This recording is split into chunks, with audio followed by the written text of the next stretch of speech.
नमस्कार दोस्तों, स्वागत है आपका हमारे चैनल में। आप लोगों ने कहीं ना कहीं खाटू श्याम बाबा जी का नाम तो जरूर सुना होगा। राजस्थान के सीकर जिले में स्थित खाटू श्याम जी का एक प्रसिद्ध पवित्र मंदिर है, जिसे महाभारत काल में निर्मित मंदिर माना जाता है। खाटू श्याम जी को भगवान श्री कृष्ण का अवतार माना जाता है, जिनके देश में लाखों लोग पूजा करते हैं। खाटू श्याम जी के मंदिर में हर समय भक्तों की भीड़ लगी रहती है, खासकर होली के कुछ दिन पहले, जब खाटू श्याम जी का विशाल मेला लगता है। तो चलिए आज मैं आपको उन्हीं खाटू श्याम बाबा की कहानी सुनाती हूँ। खाटू श्याम जी की कहानी महाभारत काल से शुरू होती है, जिस वक्त उनका नाम बर्बरीक था। बर्बरीक भीम का पोता और घटोत्कच का पुत्र था।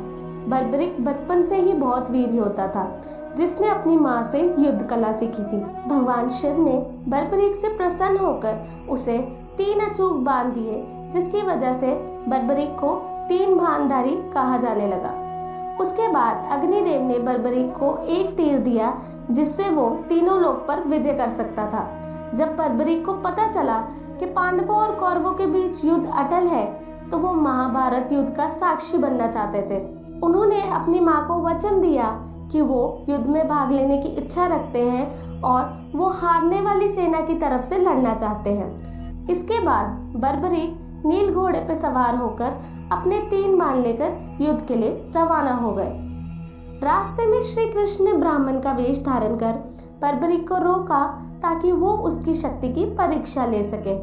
उन्होंने बर्बरीक को उकसाया कि वो केवल 3 तीरों से युद्ध कैसे लड़ेंगे, इस बात का वो उन्हें प्रमाण देकर दिखाए। इस बात पर जवाब देते हुए बर्बरीक ने कहा कि उसका एक ही बाण दुश्मन की सेना के लिए काफी है। बर्बरीक ने श्री कृष्ण को बताया कि उसके पहले तीर से वो निशान बनाएंगे उस जगह पर जिस जगह को उसको समाप्त करना है, और उसके बाद तीसरा तीर छोड़ने पर जो उन्होंने निशान बनाया था, उस जगह हर चीज तबाह हो जाएगी। उसके बाद वो तीर वापस तरकश में लौट आएगा। अगर वो दूसरे तीर का प्रयोग करेगा तो पहले तीर से जो भी निशान लगाए थे वो सभी चीजें सुरक्षित हो जाएगी। कुल मिलाकर वो एक तीर से तबाही मचा सकते थे और एक तीर से रक्षा कर सकते थे। जब श्री कृष्ण को बर्बरीक की शक्ति का पता चला, तो उन्होंने बर्बरीक की शक्ति का नमूना देखना चाहा और कहा कि अगर वो जिस पीपल के पेड़ के नीचे खड़े हैं, उसके सभी पत्तों को आपस में भेद देंगे, तो उनको बर्बरीक की शक्ति पर विश्वास हो जाएगा। बर्बरीक ने चुनौती स्वीकार कर ली तथा तीर छोड़ने से पहले ध्यान लगाने के लिए आंखें बंद कर ली।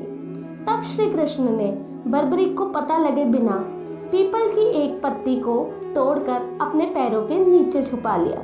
जब बर्बरीक ने पहला तीर छोड़ा, तो सभी पत्तियों पर निशान हो गए और अंत में सभी पत्ते श्री कृष्ण के पैरों के आसपास घूमने लगे। अब श्री कृष्ण ने बर्बरीक से पूछा कि ये तीर मेरे पैरों के चारों ओर क्यों घूम रहे हैं। इस पर बर्बरीक ने जवाब दिया कि शायद आपके पैरों के नीचे एक पत्ती रह गई है और ये तीर उस छुपी हुई पत्ती को निशाना बनाने के लिए आपके पैरों के चारों ओर घूम रहे हैं। बर्बरीक ने श्री कृष्ण से कहा, ब्राह्मण राज, आप अपना पैर यहाँ से हटा लीजिए, वरना ये तीर आपके पैर को भी भेद देगा। श्री कृष्ण के पैर के हटते ही उस छुपी हुई पत्ती पर भी निशान हो गया। उसके बाद बर्बरीक के तीसरे तीर से सारी पत्तियां इकट्ठी हो गई और आपस में बंध गई। तब श्री कृष्ण ने समझ लिया कि बर्बरीक के तीर अचूक है, लेकिन अपने निशाने के बारे में खुद बर्बरीक को भी नहीं पता रहता है। इस घटना से श्री कृष्ण ने निष्कर्ष कर लिया कि असली रणभूमि में अगर श्री कृष्ण पांडव भाइयों को अलग अलग कर देंगे और उन्हें कहीं छुपा देंगे ताकि वो बर्बरीक का शिकार होने से बच जाए, तब भी बर्बरीक के तीर उन्हें नहीं बचा पाएंगे। इस प्रकार श्री कृष्ण को बर्बरीक की शक्ति का पता चल गया कि उनके अचूक तीरों से कोई नहीं बच सकता। तब श्री कृष्ण ने युद्ध उनकी तरफ से लड़ने का प्रस्ताव दिया। बर्बरीक ने अपनी गुप्त बात उनको बताई कि उन्होंने अपनी माता को वचन दिया है कि वो केवल हार रही सेना की तरफ से ही लड़ेंगे। कौरवों को भी बर्बरीक की इस वचन के बारे में पता था, इसलिए उन्होंने युद्ध के पहले दिन अपनी 11 अक्षौणी सेना को नहीं उतारा था, ताकि जब कौरवों की सेना पहले दिन पांडवों से हार जाए, तो बर्बरीक कौरवों का सहयोग कर पांडवों का विनाश कर दे। इस प्रकार जब वो कौरवों की तरफ से लड़ेगा तो पांडवों की लड़ती ही सेना कमजोर हो जाएगी। उसके बाद वो पांडवों की सेना में चला जाएगा। इस तरह वो दोनों सेनाओं में घूमता रहेगा। श्री कृष्ण को अब लगने लगा कि अगर बर्बरीक इस युद्ध में शामिल हुआ तो कोई भी सेना नहीं जीत पाएगी। अंत में कौरवों और पांडवों का दोनों का ही विनाश हो जाएगा और केवल बर्बरीक ही शेष रह जाएगा। तब श्री कृष्ण ने विचार किया कि बर्बरीक को रोकने के लिए उनको बर्बरीक से उनकी जान मांगनी होगी। तब श्री कृष्ण ने बर्बरीक से दान की मांग की। तब बर्बरीक ने कहा, प्रभु आपकी जो इच्छा हो मैं आपको वो दान में देने के लिए तैयार हूँ। श्री कृष्ण ने दान में बर्बरीक का सर मांगा। बर्बरीक भगवान श्री कृष्ण की अनोखी मांग को सुनकर चकित रह गया और इस अनोखी मांग पर उस ब्राह्मण को अपनी असली पहचान बताने को कहा। श्री कृष्ण ने बर्बरीक को अपना विराट रूप दिखाया और बर्बरीक उसे देखकर धन्य हो गया। श्री कृष्ण ने तब बर्बरीक को समझाया कि रणभूमि पर युद्ध से पहले एक वीर की बलि देनी पड़ती है, इसलिए मैं तुमसे तुम्हारा सर दान में मांग रहा हूँ और मैं तुमको इस धरती का सबसे वीर क्षत्रिय होने का गौरव देता हूँ। अपने वादे को निभाते हुए श्री कृष्ण के आदेश पर बर्बरीक ने अपना सिर दान में दे दिया। ये घटना फागुन के महीने में शुक्ल पक्ष के 12वें दिन हुई थी। अपनी जान देने से पहले बर्बरीक ने श्री कृष्ण को अपनी एक इच्छा जाहिर की कि वो महाभारत का युद्ध अपनी आंखों से देखना चाहते हैं। श्री कृष्ण ने उनकी ये इच्छा पूर्ण की और सिर अलग करने के बाद उनके सिर को एक ऊंची पहाड़ी पर रख दिया जहां से रणभूमि साफ नजर आती थी। वहीं से बर्बरीक के सर ने पूरा महाभारत युद्ध देखा। युद्ध खत्म होने पर जब जीते हुए पांडव भाइयों ने एक दूसरे से बहस करना शुरू कर दिया कि युद्ध की जीत का जिम्मेदार कौन है, तो श्री कृष्ण ने बर्बरीक के सर को इस बात का निर्णय लेने को कहा।